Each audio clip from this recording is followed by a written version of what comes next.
This material is made available to you by or on behalf of the University of Melbourne under Section 113P of the Copyright Act 1968. It may be subject to copyright. For more information, visit the University Copyright website. As an example, or Jeremy, or whatever you wanted to be, where you're working, or TI, or whatever, Texas Instruments. What you want is, if somebody gave you a receiver chain or a transmitter chain and said to you, work out what the gain is if I put a signal this large in on the input, what it's going, was it going to be in the output, or what's the loss, what's the gain, what's the noise figure, what's the distortion, what's the IP3, you need to know that, right? So make sure that you're familiar with all that and how to work it for a transmit-receive chain. Okay, that's the RF part, right? And if you know all that kind of stuff from the RF, that covers most of the topics, right? It covers everything that we did in the RF part, which is transmission lines. It covers receivers. It covers antennas. It covers absolutely everything, right? And if you're able to answer those kind of questions, you're doing really well, all right? As far as the RF is concerned. Then we're going to do, of course, it's going to be digital, right? Because this course has got high-speed RF, and then it's also got digital stuff. Okay, now, as far as the digital stuff is concerned, well, you'll need to work out, so there's going to be quite a few questions, there's going to be questions on the digital stuff. And as you can imagine, some of it's going to be, well, if I had, this kind of gate, or these collection of circuits, tell me where all the capacitance is coming from, as an example, and be able to explain it, whatever. The next thing is going to be, well, if you had this circuit, calculate the delay. Right? What's the delay through this logic circuit? Work it out, and, there might be an example where I've actually said to you, well, I've got this circuit and it's got this delay, how would you improve it, or what would you do to it? Right? In order to improve the delay. Right? So one of them might be, this is the values, what do you do? How do you work out the delay? How do you minimize the delay? What's logical effort? How do you do that? So therefore, how do you size these gates in order to get the best performance? Right? So you have to go through that. We've gone through that. We've gone through examples of that in our lectures. Right? Then, of course, we're going to talk a little bit about, as you can imagine, there'll be stuff relating to energy and energy consumption. So it's going to be, as you can imagine, and I've emphasized it many, many, many times, be able to figure out activity factors. Right? You had a circuit, work out the activity factor for each of the elements in the gates. For each of the gates, work out. So you need to know how to work out probabilities. If you have, probable inputs, what the activity factor is going to be, and then from the activity factor, work out, relationships for power consumption.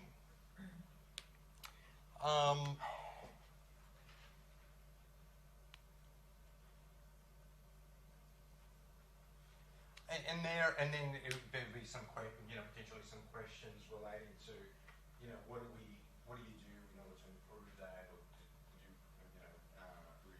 reduce the power consumption of these devices and what effect it has. And that's it. It's not that hard. It's not that. It covers a lot, but but the truth is, if you know this stuff, right, you're doing really well. Right, as engineers, you're doing really well, and that was my aim. Right. So what I'd like you to do is go through the examples that I've given you in the lectures, know how to use them, know how to actually do the examples, work through them, understand them,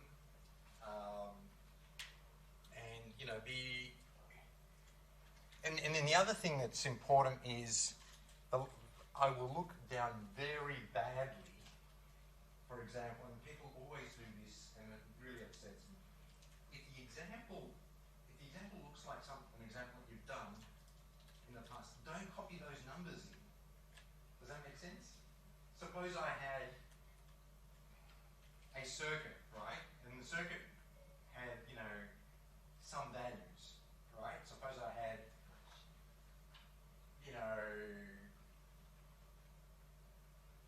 let's say it's a transmission line, and I said the transmission line is X in the example, and in the exam question I made it X on 2. Don't put the answer one for, remember the answer that you had for X and just write it in there. I'll give you 0 for that, right? If you try to work it out, I'll give you some marks. But don't remember it and just copy it in, because I won't give you anything. All right? And people do that all the time, and somehow it upsets me, because it sort of feels like, come on, I've given you hints. The least that you could do is just understand it, and give me an attempt, right? So therefore, I feel also that I've done my job, right? Okay.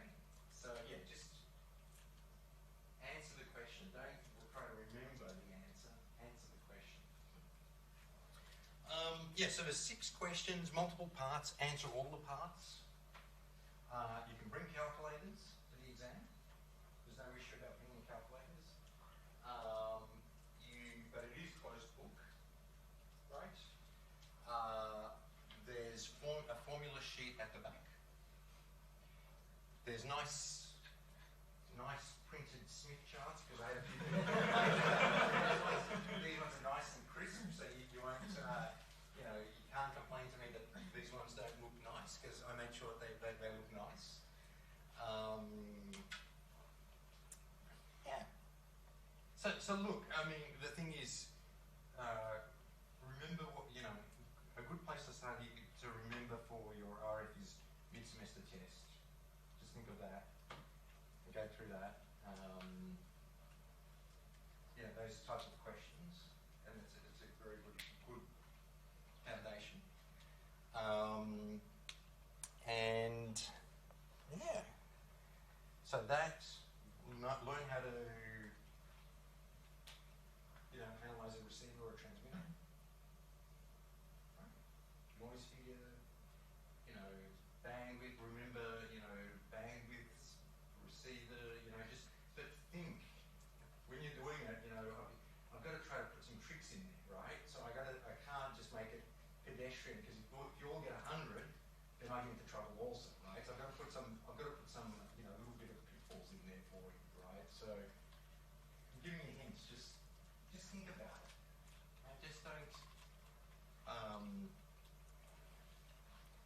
There's a little bit of some small tricks. They're not big tricks, but I just want to make sure that you're actually thinking when you're doing the exam, right? So yeah, you've got a receiver, a structure there, activity factors, delay, a little bit of power consumption. That's it. Questions other than what's on the exam? Because I told you it's on the exam, but anyway, yes. Will you upload the formula sheet on the LMS? Okay, I can do that. What the type of calculator? Okay. Any type is okay. Yeah. That's fine. Other limits. So I get to how many is allowed. You're asking a question I don't know. Okay, so which ones do they usually allow? The truth is, let's be honest, right? I don't know. I've got to look what the department allows, but if you're smart enough to be able to program your calculator to solve the answers, that's fantastic. But you know what I mean? Because then it means you know enough to be able to do it.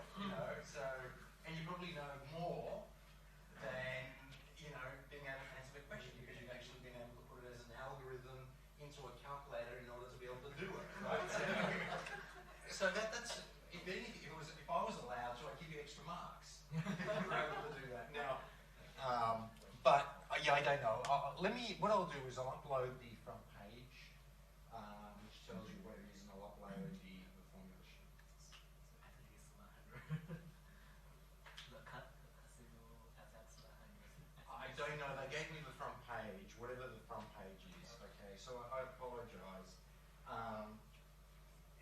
The only pain is going to be, you know, you might have some complex numbers, whatever, that you need to deal with. But other than that, yeah. All right. Other questions? Will be given the table of a motive effort or something? Yes. Yes. And parasitic. Okay. So you know, so I mean, the aim is not for you to remember all this stuff, right? So usually what happens is, if you're an engineer and you're working, usually you've got your design manual for that particular process on your desk, right? So you know, I mean, you're not like a doctor who you see you're out on the street, you see a patient, and all of a sudden you've got to do CPR, and you're trying to. As an engineer, usually at your desk, you've got your manual, you look at it, you go, oh, okay, here. Right, so, I mean, yes, you'll, what I'll do is I'll have, that is provided for you. Other questions? Practice rounds. Practice, you look at the examples. Look at the examples. The examples will serve you very well. Right? They'll serve you very well. So where can I find some knowledge about the tentative part? Okay, so the book that I used was Balanas. Antenna Theory by Balanas. Okay, now I'll give you a hint. If you remember, just remember back to what the question I asked for your mid-semester. Far field, near field? Yeah. Those kind of questions. I won't ask anything more. I won't ask you to derive a vector magnetic potential or anything like that. That's not very. That's important for me to show you how to do that. It means that you've seen it before. That also means that if you're going to design an antenna from scratch, you can know where to go look. But doing it you're not going to do it in an exam. What's the point, right? And the truth is, if you're designing it, you're going to put it into either HFSS or something like that, which is a design tool, right? What you want is just to have a little bit of an understanding of where all that comes from. You know, how do elements radiate, all that kind of stuff. That's what I was trying to teach you there, right? That, hey, accelerated charge radiates, and, you know, if you want to work out how it radiates, you know, this is how you calculate it. And also what I was trying to teach you there was, hey, why doesn't a normal line just radiate? What do I need to do in order to get it to radiate? All right, that's what I was teaching. Right, but yeah, like, I mean, the truth is, for most of you, what you'll do is you want to look at an antenna. Somebody says to you, design me a base station, and you're not going to design anything. You're probably going to buy the antenna that you're going to attach to your base station or attach to the phone. What they'll have is a data sheet, and they'll say, this is our E and H plane, this is our gain, this is our input impedance. So the aim is for you to know that that's the most important thing, and that's why I spent more time on that. But you needed to know why things radiate. You know, if you did end up designing an antenna, at least that way you can actually say, oh, Stan showed me the vector magnetic potentials, and, you know, this gives me an example to start off before I start plugging it into HFSS or whatever the design tool you're going to use. Okay, no vector magnetic potential. Yeah, but, you know, you need to know what a far field radiation pattern is, what it looks like, what the near field, know the difference between near field and far field.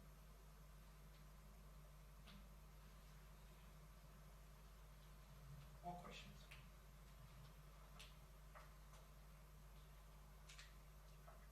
You'll be pleasantly surprised, I think, with the exam. The only issue I've got is, how do I make sure that I get an okay distribution so I don't just get into trouble and then get beaten up by making the exam too easy.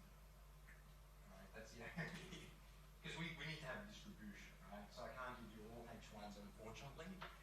But as long as I'm happy for all of you to get H2 and above, but I can't give you all H1s. That's fine.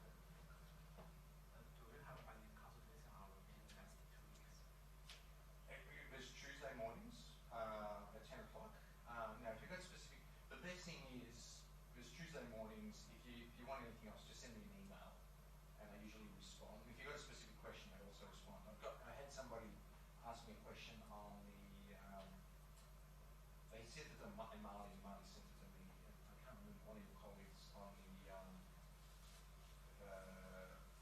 parasitic or the Elmore delay, Xindi or Xinda, or, I can't remember the name, and I responded. It's essentially, in that particular question, there's and gates at the end. But anyway, yes, send me an email.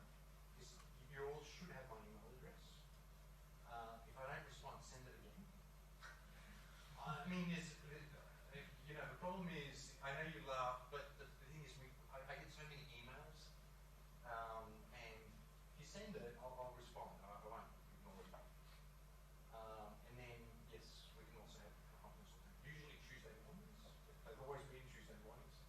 I'm also glad that a lot of you didn't come, because that meant that I could go get a coffee on Tuesday mornings.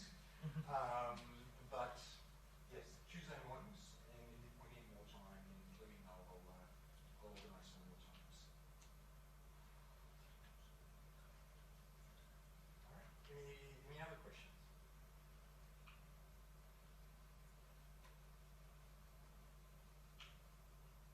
Honestly, do not be scared of the exam. I mean, do the examples, remember back to mid-semester, and if you go back to mid-semester and you know how to do mid-semester, you'll definitely pass. So about mid-test? I'm not handing it back yet. I'm going to hand it back later. All right? I can't give you another hint. All right? I'll hand it back later. But, you remember those kind of questions. That's the type of questions. They're very closely related. Do we have a solution or do we need a test? I'm not giving you a solution. So will be given in the future or not? Yeah, in the future, yes. But not before the exam.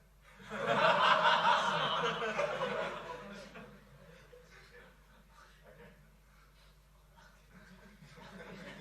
You can ask questions. You can ask questions, but yeah. All right.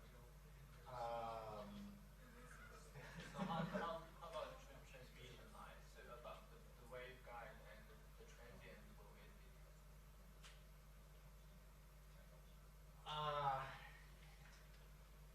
No. I don't believe. No, I didn't. No, it's. I don't believe so. What I'll do is if I don't believe so, because I've written the exam about 4 weeks ago, and I can't remember exactly, but it's very similar to your mid-semester test. That's why I don't want to give you the year. Right, and then there's the other stuff, which is a simpler stuff.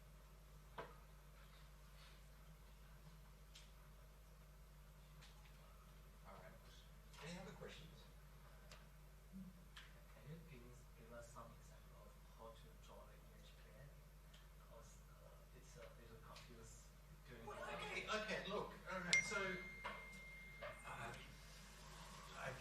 all right. Suppose you had a dipole, right? Okay, and the dipole, we said it looks like a donut, right? And we said if I drew it as a donut, it does something like this, right? And it's around, right? It goes around like this. So this is E. H is this, right? H I'm looking. All right. So you need to know, if you had a dipole like this, right? I got it the right way around now. Yes. If you're looking at a dipole, the current's flowing this way. So if you're looking up, that's the H plane, right? So it looks omnidirectional. Whereas what you've got in the E plane, you've got.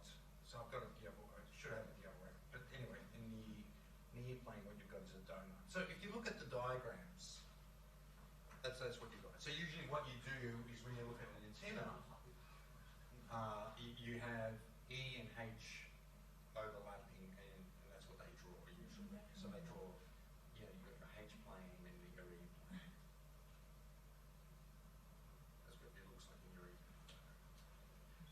I mean, I gave you, even if you find our notes hard to my notes hard to understand, I actually gave you, I think it was from HP or Rhodes and Schwartz, a background in antennas, right? And it actually explained it in there. So you don't have to go all the way to Balanis, but if you want to, you can go to Balanis. Okay. All right. So and that's far field. Remember far field. Yeah. Exactly right.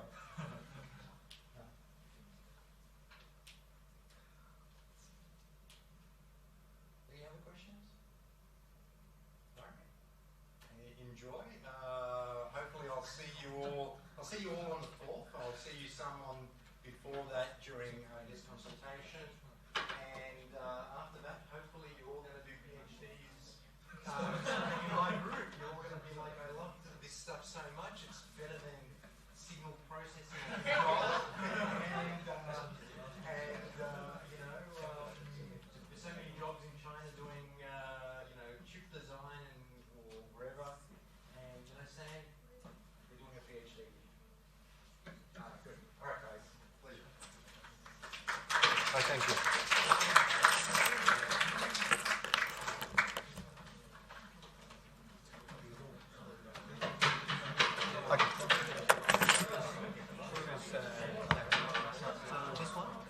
We calculated this power supply Drop. Yeah. It's actually Larger than the supply. This one is 16 times 3.6 times 64. In the book, it's actually times the half of the 16 to get it. Half of the 16. Yeah, I'm not sure. I can have. Yeah. I can give it.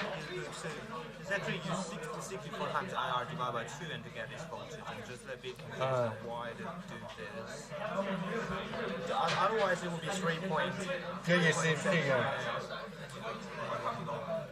I just simply think that there's 64 repeater, and so, but why they did they?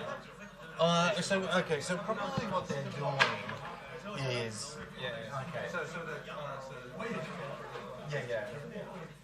usually what happens is as you connect it. Okay, so suppose it's 320 blocks, and each block. So 64 divided by 320 is what? 64 320. Yeah, maybe 4, 5. No, 5 times 64 is 320. Oh, yeah. Okay. So every 5 blocks, you got to repeat it. Right? So this is probably what they've done, right? So it says that not every block has repeat. Not every block.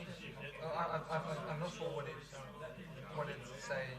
It's just saying that the repeaters share a same frequency and.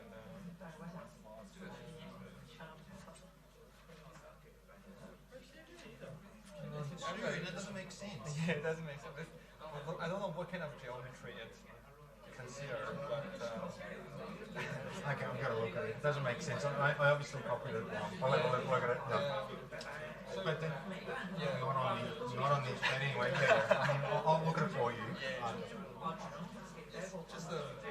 It's interesting. What I suspected was happening, because if you've got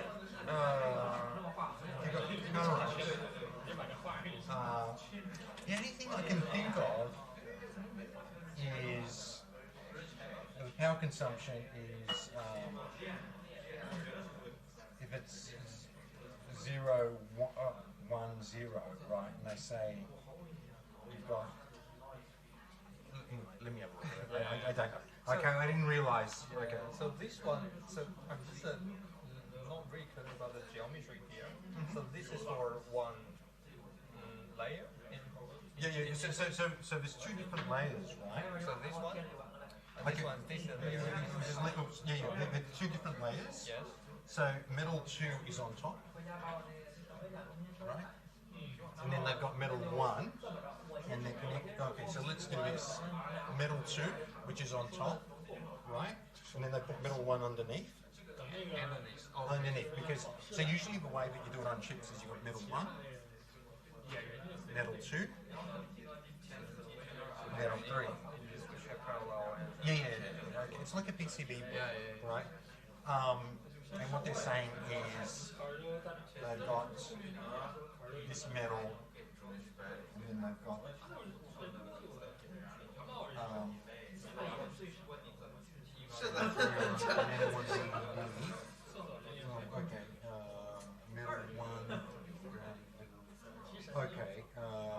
okay, that's where it's connected. It's not connected on that side. That's fine. Okay. So this is connected. So what they've done is, alright. So think of it this way.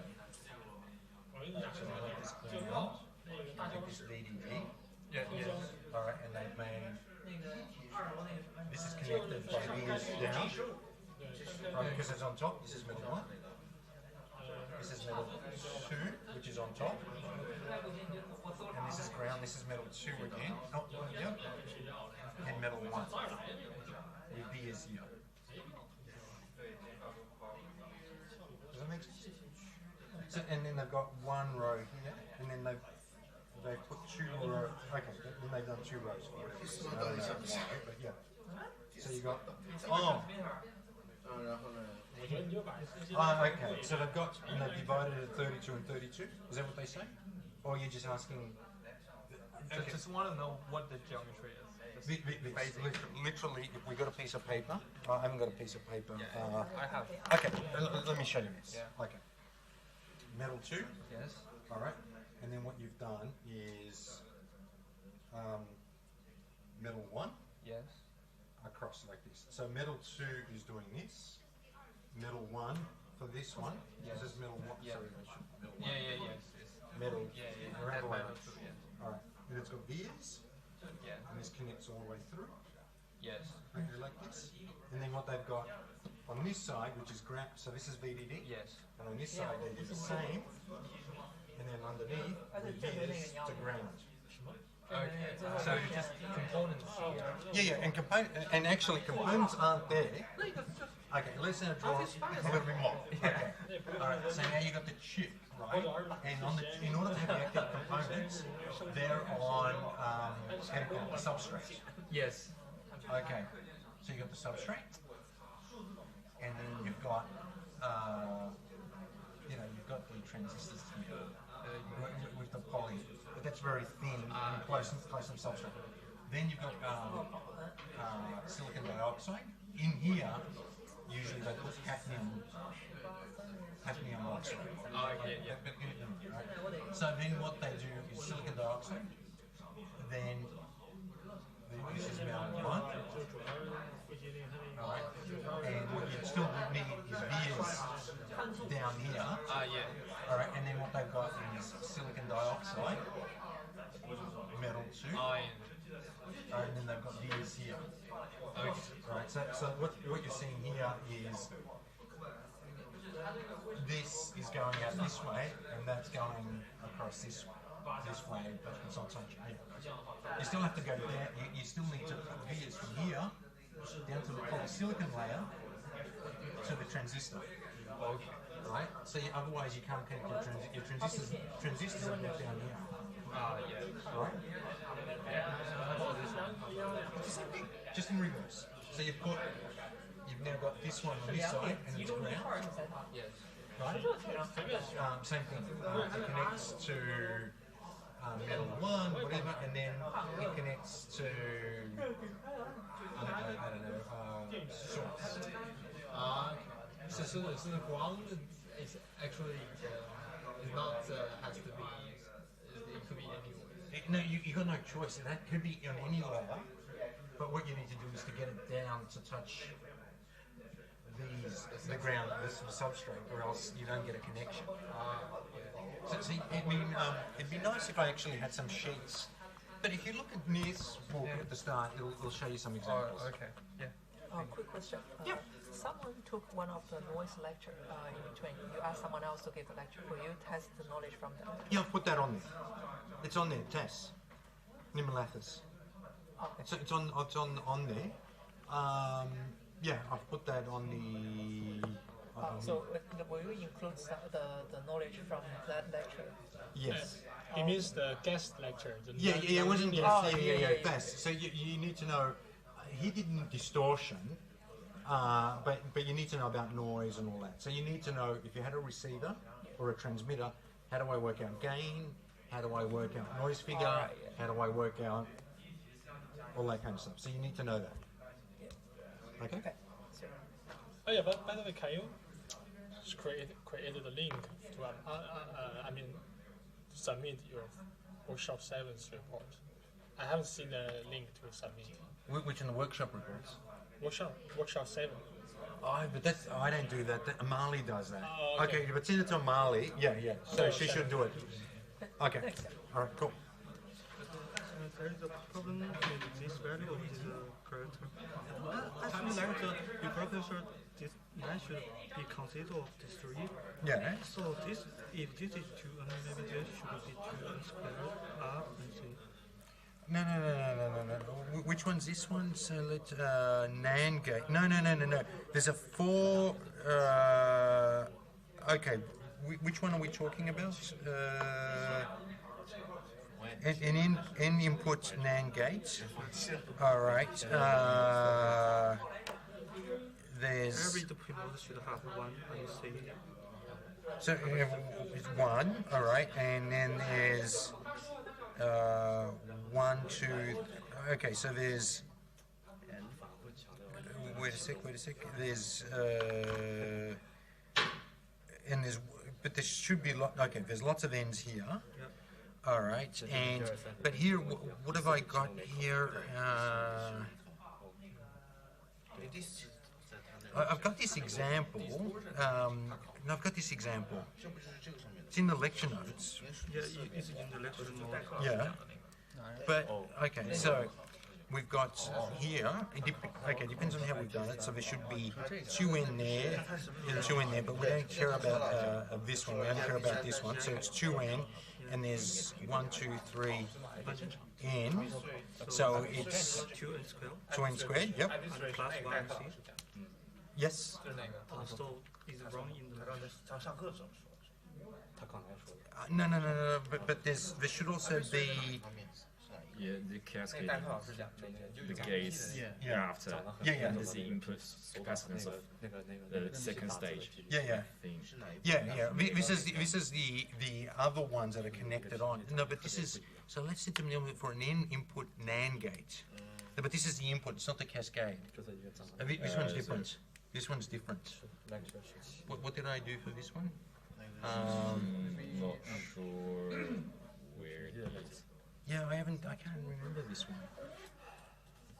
So, No, that's not that one. That's not that one. No. After that, you see after that. three input. Yeah, an input. but then goes to lecture 5 and 6. I can't remember this example. No, it's linear. Is it for? I think it's for element delay, right? Or No, it's after. It's after this. Okay.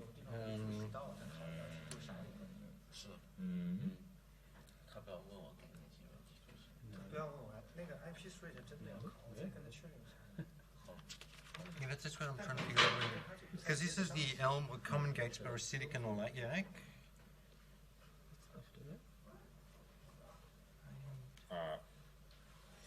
No, I then can't. it goes to Yeah, I can't remember this one. power discharge. Begin the lecture again. Uh, Copy it from the lecture. Okay, that's fine. So let me have a look. Send me an email. If you remember the page, send me an email, and what I'll do is I'll answer it. But you're right. It's for an input gate. But each one. No, but the thing is, did I assume there might be some other stuff here? I think it should be this one. Yeah. Should be okay. Yeah. Yeah. You add three. Element Three delay, and 4 input NAND gate. Yeah, and the 3 is what I've done is. Adding. No, but it's only 1. I think what I was doing is I'm only changing 1 input, not all inputs. Right? So if I'm only changing 1 input, Okay, I know, but if you use it to equipment, it should take another P3 and C should be. All right. Let me have a look at it, and then I'll whatever. Send me an email, and I'll have a look for you. I think it should be 2, not 2n.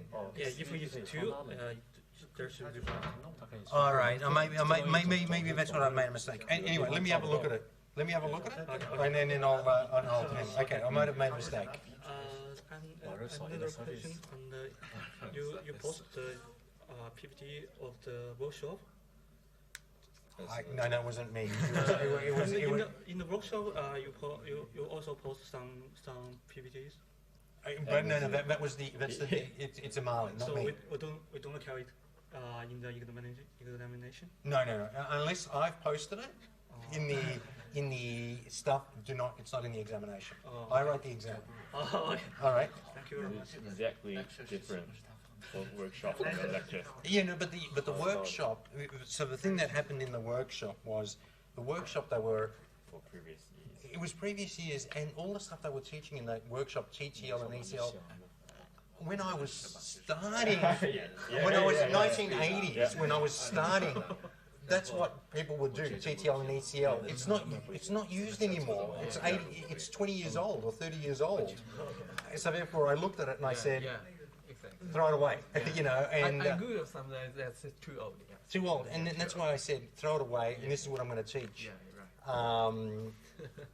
But the problem is they had done the workshop and the tutors had done the workshop and they didn't want to change it, so I was like, okay, forget it, that's fine, do it, and I'm not going to... So, but anyway, all the stuff that I've taken the examples are from this the other side book, and it's online. You can just, you can just look at that also. But anyway, that's what I'll do anyway, I'll look at it. Yep. I'm a bit confused about this. This is 3-input NAND gate. Yeah. This is just the circuit, and the questions here. Yep. For the rising edge. Yes. When the rising edge, when calculating delay, it says, node N2 is this one. Node N2 has a capacitance of 3C, and said the relevant resistance is only R, not R plus, R on 3, because the output is being charged only through R, but how can it go through C without go through R? Yeah. Because C and R is serious. Yeah. All right. Okay. Send me an email. Yep. And what I'll do is I've got to look at it, because I mean you're just grabbing me here, and I'll be like, okay, I've got to read through this. Now, but what I found is a lot of the stuff in the book's wrong. Oops. No, but there's mistakes, right? I don't agree with the answers, right? So what I'll do is send it to me, I'll read it, and what I'll do is I'll give you an answer. Okay. Thank you very much. Okay. I remember you say the transmission, the transmit chain and the receiver chain. Yes. And the like gain loss noise figure. Yes. Something. Yes. And yes. But I can't remember anything in lecture about this part. Yes, we did do something. I did. I mean, it might not be a transceiver, but I gave you. If you had gain. Yes, we did. We did Freeze. If you remember Freeze equation. Remember, I said if you had gains, you just add the gains. And if noise figure, remember what we said about noise figure? How you add noise figures? I did it in the lecture. I guarantee you I did it in the lecture.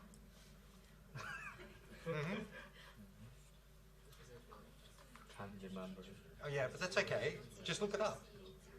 All right, so if you had, what I'm saying is if you had devices and this had noise figure F1 and F2, how did we add them?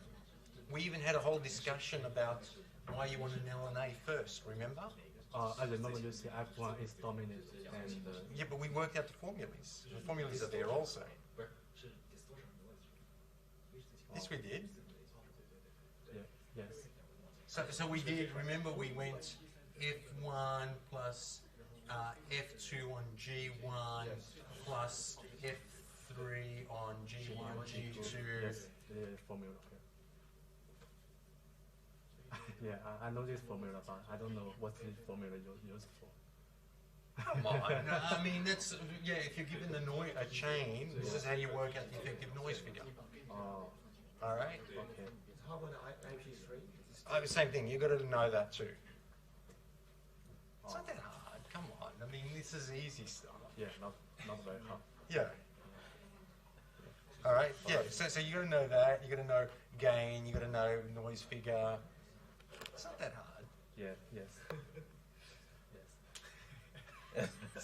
It's really easy. Come on. I mean, yeah.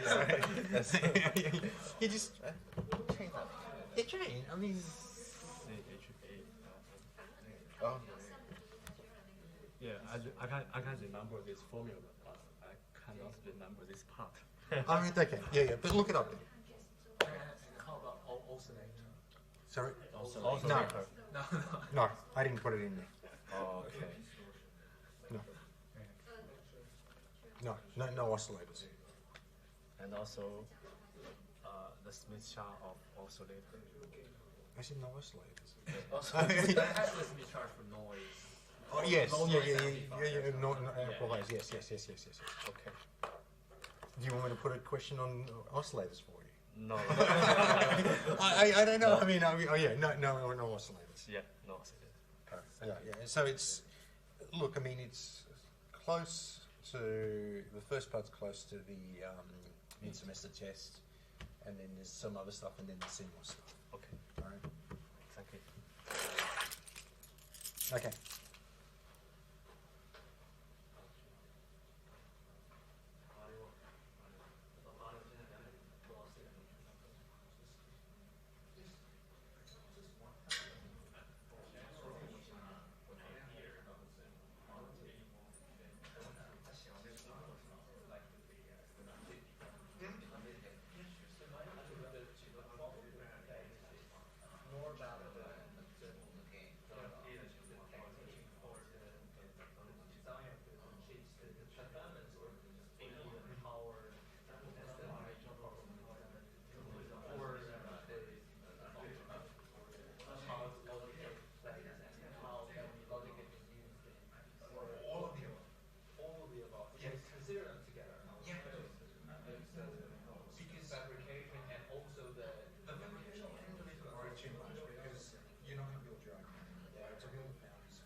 Right. So you're going to go and say, I'm going to use a Samsung process or a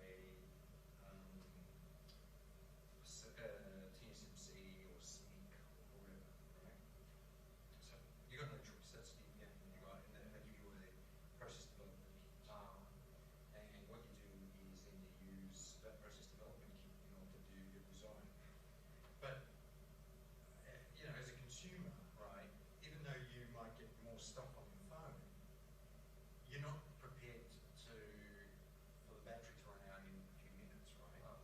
So this is always the problem as an engineer that you're going to face, that you wanted to do more with less, right? So you're going to want to build a chip which does more and has more functionality and is faster. Right? And you're going to say, Mr. Stan, how do I make it faster while using less power and cheaper? Well, you have to go to a lower geometry. So that's why they've gone, 30, 90, 65, 45, 28, 14, 7. Because what happens is you make the transistors smaller. You make the transistors smaller, you can put more on the same chip, on the same geometry, so therefore you can still charge people the same, because it's only millimeters per centimeter squared. So many transistors per millimeter squared. Then, because the transistors are smaller, even though you put more on them, consumes less power. Yeah, because F is now smaller. Yeah. But then you've also got to do some tricks, like you say, how do I make the voltage a little bit smaller so if I get less power consumption? How do I do whatever? Because I don't want to need to put a fan on this. So the problem as an engineer is the consumers want everything for free. So they've got they pay $1,000 for their iPhone, and the iPhone doesn't cost that much. It costs about $120 to make. Right? But you're making the chips, so you've got to make the chips cheaper, smaller, faster, and costless. So actually the truth is for different devices, Yeah. the different chips still from very basics to how the logic gate or something is placed.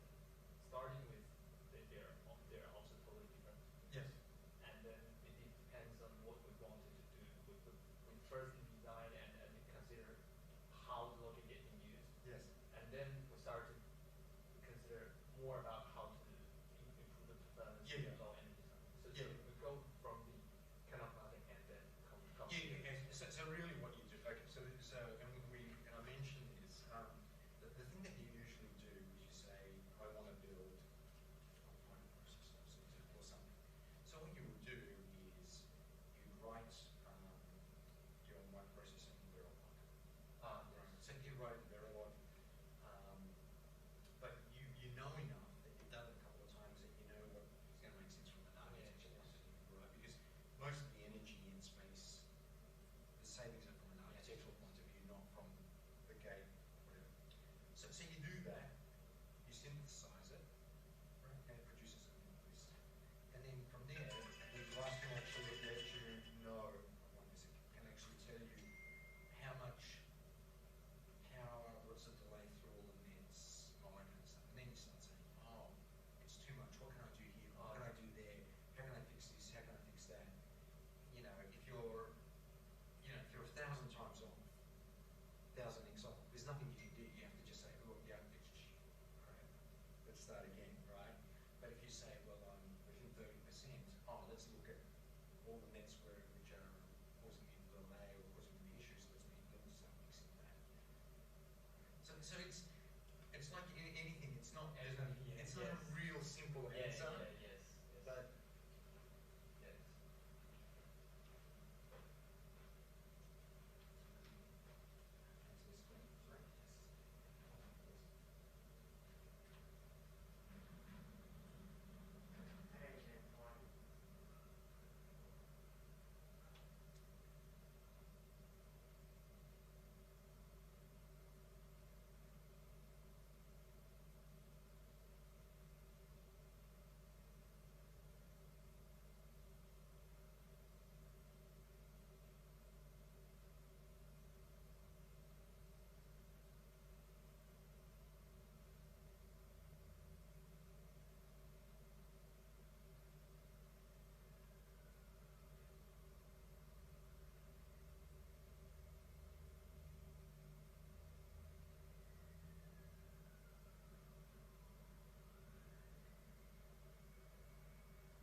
air conditioning buttons, but I don't think this is one of them. This is apparently a default. Something to the very back. Yeah. I had one lecture series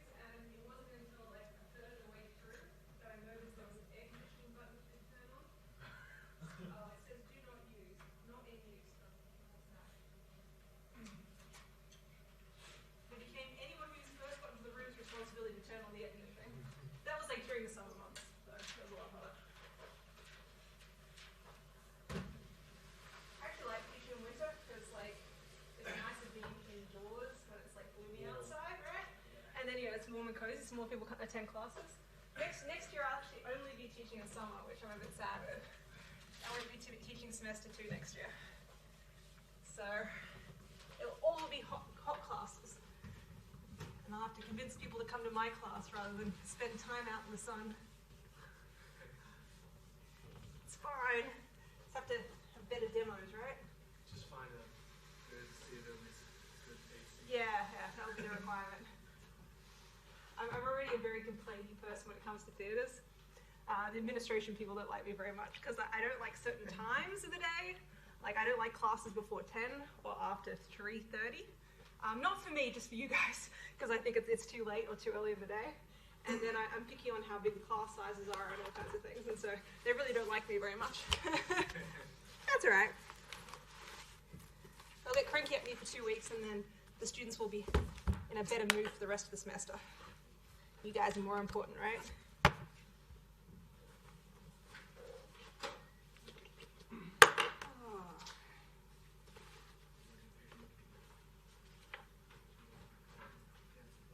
Welcome, welcome.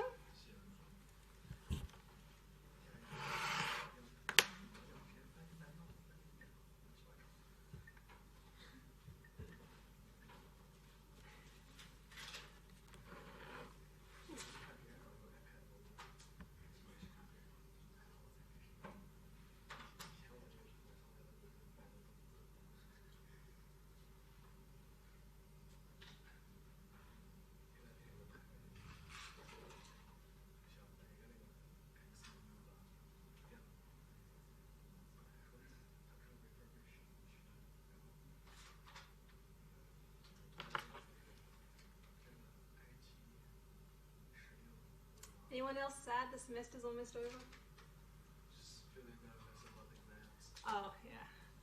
Yeah, that's true. It's not really over. There's another like 4 weeks of stuff to do.